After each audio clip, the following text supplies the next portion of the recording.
আমাকে মারার জন্য, আর সে কিনা আমার শরীরের ঘাম মুছাইয়া দেয়। হুজুর আমার ভিতরে তারপরও মায়া লাগে না। এই গর্ত খনন করার পর আমি আমার মেয়েটাকে বললাম, তাকায় দেখো গর্তটা কেমন দেখা যায়।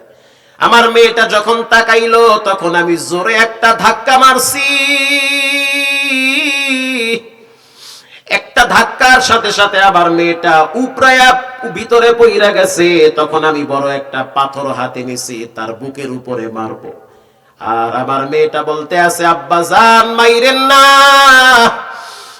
কন্যা হয়ে জন্মগ্রহণ করাটা আমার জীবনে বড় ভুল। আমি তো মেয়ে হইয়া জন্মগ্রহণ করি নাই, আমার মাওলায় পাঠাইছে।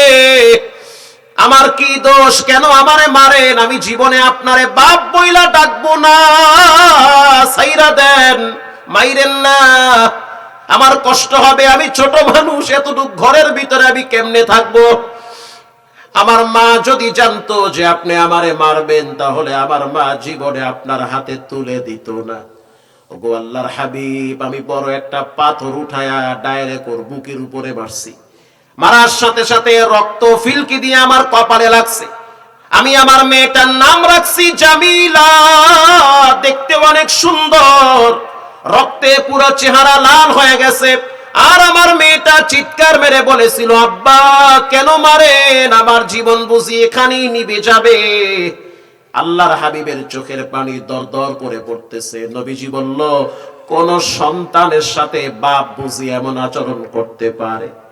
দাহিয়াতুল কলবি অজর ধারায় কাঁদতেছে, হুজুর আমার ভিতরে তো ঈমান ছিল না, কোরআনের নূর ছিল না, আমি তো এরকম আচরণ করেছি, আল্লাহকে আমাকে মাফ করবে নাকি? আল্লাহর হাবিব বলল, দাহিয়াতুল কলবি আল ইসলামু ইয়ানহাদিমু মা কানা ক্বাবলাহু।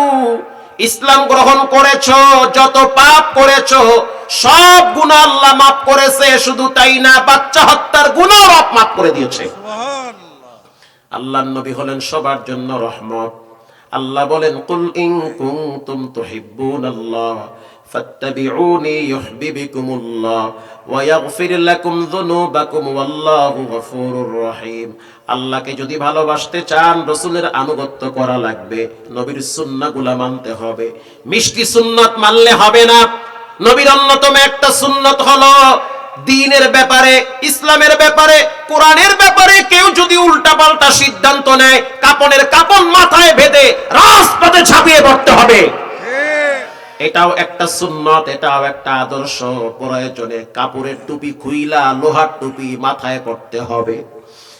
প্রয়োজনে দেশ আবার স্বাধীন করার জন্য চেষ্টা করতে হবে। তারপরেও রামবামদের হাতে এই দেশ তুলে দেওয়া যাবে না। এটাও হলো রাসূলুল্লাহর আদর্শ। অতএব সুন্নাত খালি মিষ্টি খাওয়ার সময়, দস্তরখানার সময় খোঁজা যাবে না। আরো কিছু রক্ত মাখা সুন্নাত আছে, সেগুলো মানতে হবে। প্রিয় ভাইরা আমার, আল্লাহকে যদি ভালোবাসতে চান, রাসূলকে ভালোবাসেন। রাসূলকে যদি ভালোবাসতে পারেন, তাহলে কি লাভ হবে? আমি বলি নাই, রব বলেছেন, ওয়া ইয়াগফির লাকুম যুনুবাকুম ওয়াল্লাহু গফুরুর রহিম।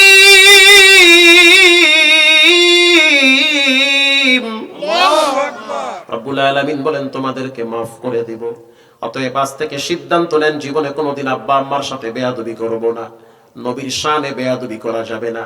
নবীর সুন্নাহগুলা মানতে হবে। বাথরুমে ঢোকার সময় বাম পা দিয়া ঢুকবেন, দোয়া পয়রা ঢুকবেন, মাথায় কিছু রাখবেন, ঠিক না বেঠি? বাজারে যখন যাবেন দোয়া পড়বেন, খানা যখন খাবেন দোয়া পড়বেন, দস্তরখানা বিছায় খানা খাবেন, মেসওয়াক করবেন, এগুলাও নবীর সুন্নাত। খবরদার, মানুষের সাথে যখন কথা বলবেন হাসি মুখে কথা বলবেন, সালাম দিবেন, মুসাফা করবেন। কেউ যদি কষ্ট দেয় একশনে যাইন না, পারলে তাকে মাফ করে দেন। আপনার চাচা, আপনার ফুফু, আপনার খালা আপনারে কষ্ট দিয়েছে, সিলমান কাতাআক ওয়াফু আম্মান যালামাক ওয়া আহসিন ইলা মান আসাআ ইলাইহি। আল্লাহর নবী বলেন, আত্মীয়তার সম্পর্ক কেউ যদি নষ্ট করতে যায়, উম্মত তুমি নিজে আগায়া গিয়া সম্পর্ক মজবুত করবা। যেমন চাচায় কথা বলে না, আপনি আগে গিয়া তারে সালাম দেন, এটাও নবীর সুন্নাত, ঠিক না বেঠি? আপনার চাচি আপনার উপরে রাগ করেছে, আপনি আগে গিয়া সালাম দেন। ও যুবক ভাইরা, মুরব্বিদেরকে সম্মান করেন, মা বাবার সাথে ভালো আচরণ করেন, পাক্কা নিয়ত করে নেন, জীবনে নামাজ ছাড়বো না, হারাম খাবো না। আব্বা আম্মার সাথে বেয়াদবি করব না। দিলটা যদি ভালো থাকে তওবার নিয়তে দুইটা হাত আল্লাহকে দেখায়া দাও। নারে তাকবীর। এই হাতগুলা জীবনে একবার কাবার গিলাফের সাথে লাগায় দেন আল্লাহ। জীবনে একবার মক্কা মদিনা আরাফার ময়দানে যাওয়ার তৌফিক দান করেন, জোরে বলেন আমিন। রঙ্গে তাকওয়া রঙ্গে সিদ্দিক রঙ্গে দিন তা'আবদু বাকিবু ওয়াদবর আবিদিন। নবীজি মেরাজ থেকে কি নিয়ে আসছে? জোরে বলেন কি? পড়বেন তো ইনশাআল্লাহ? ইনশাআল্লাহ পড়েন নামাজ। শীতের দিন তো মুসল্লি পাওয়া যায় না। ওই দিনাজপুর ওয়াজে গেছি, ওরে আল্লাহ যে শীত, মনে হয় শীতের ফ্যাক্টরি দিনাজপুর, জম্মের শীত। আসরের সময় উজু করতে ঢুকছি এক মসজিদে, উজুখানায় গিয়ে হাত দিছি, উজুর পানিতে মনে হয় হাত অর্ধেক নাইগা। পরে দেখি হাত আছে, ভিতরে শক্তি নাই, জম্মের ঠান্ডা। তো মুয়াজ্জিম সাহেবরে বললাম, হুজুর ট্যাঙ্কির পানি এত ঠান্ডা কা, পানি পানি উড়ান না? 3 দিন আগে উড়াইছি। চিন্তা করছেন, গত শনিবার উড়াইছে আর উড়াই নেই। কেন উড়ান না? আরো 3 দিন চলবে, মানে 6 দিনের মধ্যে পানি আর উড়ান লাগবে না। কারণ কি? কারণ বুঝেন না, পানি তো কমে না, মানুষ উজুই